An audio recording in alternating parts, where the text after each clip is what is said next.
Assalamualaikum warahmatullahi wabarakatuh. Halo Sobat Sunyi Mencekam. Senang sekali kami bisa kembali hadir menjumpai Anda. Tentunya seperti biasa, kami akan menghadirkan cerita-cerita misteri yang menarik untuk Anda simak. Dan untuk kesempatan kali ini, kami sudah menyiapkan sebuah kisah nyata misteri yang berjudul Anak Indigo Melihat Teman Dijadikan Tumbal. Sejak berusia 4 tahun, aku seringkali melihat makhluk tak kasat mata, yakni melihat hal-hal atau peristiwa-peristiwa yang tidak semua orang bisa menyaksikannya. Aku melihat dunia lain di sekitarku.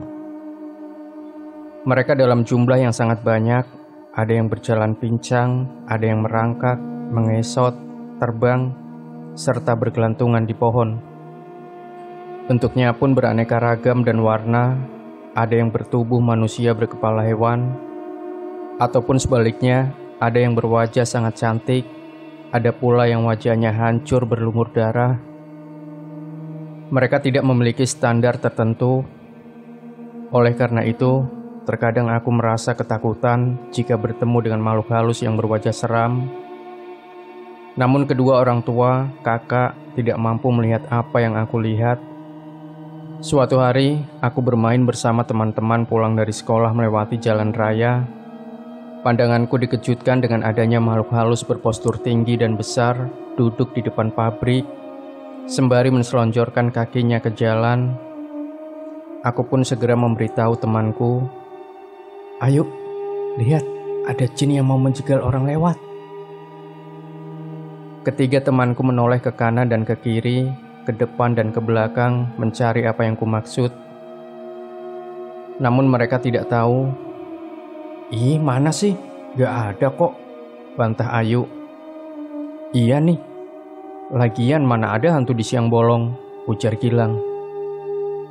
Lalu mereka pun menertawakan dengan terbahak-bahak. Bismillahirrahmanirrahim. Tak lupa aku membaca bismillah beserta sholawat memohon agar diberikan keselamatan seperti yang diajarkan Bu Ustazah. Alhamdulillah, aku dan teman-teman melewati makhluk tersebut dengan selamat.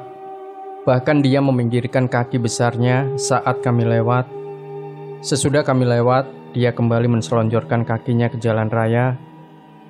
Sesampai di rumah, ibu menyambutku, menyiapkan aku makan siang. Lalu aku menceritakan apa yang aku lihat barusan kepada ibu. Ibu pun menjawab, "Nak, ibu percaya kamu berkata jujur. Tapi tidak semua yang kamu lihat bisa langsung kamu ceritakan pada orang lain. Karena mereka belum tentu melihat hal yang sama seperti kamu. Jadi kalau mereka menertawakanmu, ya jangan salahkan mereka. Lain kali, daripada menceritakan apa yang kamu lihat kepada orang yang tidak tahu, alangkah lebih baik kamu ajak saja mereka berdoa bersama. Insya Allah, biarpun tidak melihat secara tak kasat mata, kalau berdoa sama Allah, pasti diberi keselamatan." "Baik Bu, aku paham," kataku puas dengan jawaban ibu. Setelah makan, aku segera sholat duhur berjamaah di masjid. Sepulang dari masjid, ku dengar mobil ambulan melaju kencang. Astagfirullahaladzim, astagfirullahaladzim. Ibu-ibu di jalan raya depan pabrik pinggir kantor kecamatan ada kecelakaan maut. Korban meninggal dunia di tempat. Kata Bu Salamah dengan nafas ngos-ngosan, "Innalillahi wa inna ilaihi roji'un." Ucapku dan juga warga yang lain. "Kira-kira korbannya orang mana Bu Salamah?" tanya ibuku. "Wah, kalau itu masih dalam penyidikan polisi," jawab Bu Salamah. "Bagaimana kalau kita ke tempat lokasi? Siapa tahu kenal sama korbannya," ujar Budia. "Hayu, kita ke sana sama-sama." Aku pun berjalan tertatih-tatih mengikuti langkah kaki ibu-ibu yang melaju kencang. Di tengah perjalanan, aku mampir buang hajat di WC umum sebelum melanjutkan menyusul ibu-ibu tadi. Setelah buang air, aku melihat Kak Pipit menangis. Aku menghampirinya dan menanyakan kenapa ia menangis. "Iya Kak, ada apa?" "Tenang dulu, aku pasti bantu, kataku sambil merangkul bahunya. Kak Pipit tidak menjawab, dia malah menggandengku dan membawaku berjalan. Tanpa basa-basi, aku mengikutinya saja, karena di antara kami sudah begitu akrab. Namun kali ini ada yang berbeda dari Kak Pipit. Wajahnya sangat pucat, tangannya begitu dingin. Ternyata Kak Pipit mengajakku ke jalan raya depan pabrik, tepat kecelakaan yang barusan terjadi. Banyak orang yang mengerumuni korban. Beberapa polisi sudah ada di TKP. Korban sudah ditutupi kardus, terkapar di jalan raya. Kak Pipit menunjuk ke arah sana. Hatiku merasa sangat tidak enak. Aku segera berlari ingin mencari tahu siapa korban tersebut. Apakah korban saudara Kak Pipit? Berdasarkan data yang ditemukan, yaitu kartu pelajar dari SMA Ranurejo atas nama Pipit Anggraini, alamat perumahan Bumi Asri Ranurejo Blok A, jenis kelamin perempuan, kelahiran 2005, berarti sekarang berusia 17 tahun. Terang salah satu polisi.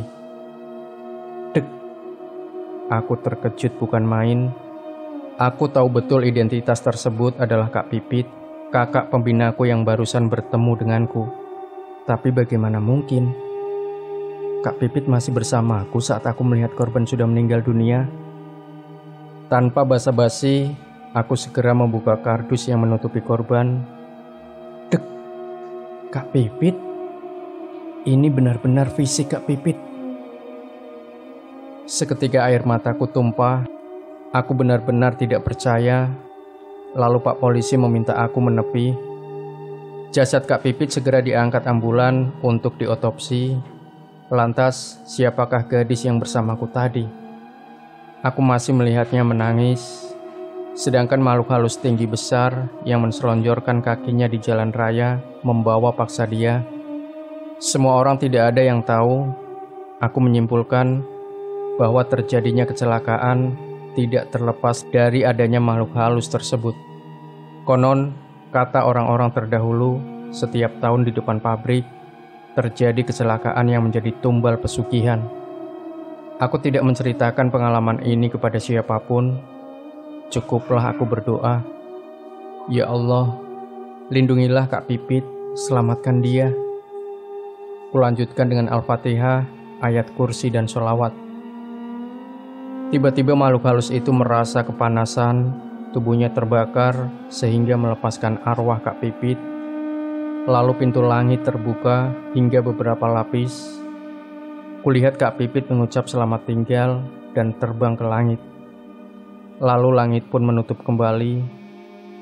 Aku pun sedikit lebih lega karena dia tidak jadi dibawa pergi oleh makhluk halus tersebut.